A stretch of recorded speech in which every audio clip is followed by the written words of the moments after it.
Sugatan ng 22 anyos na lalaki matapos barilin na nakaalitan sa Batangas City. Nakatutok si Denise Abante.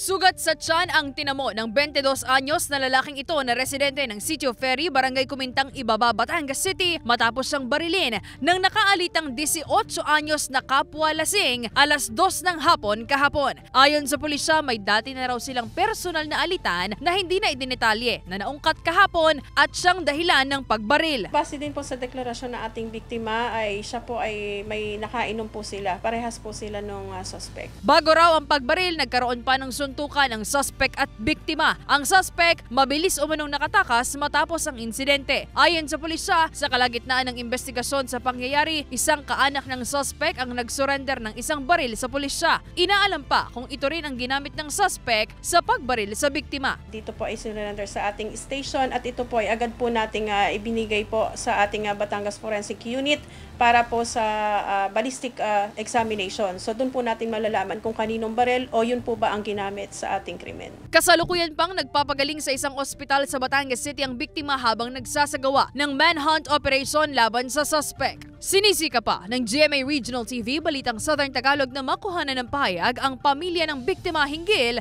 sa insidente. Kasama si J.R. Manjares, Denise Abante, Balitang Southern Tagalog.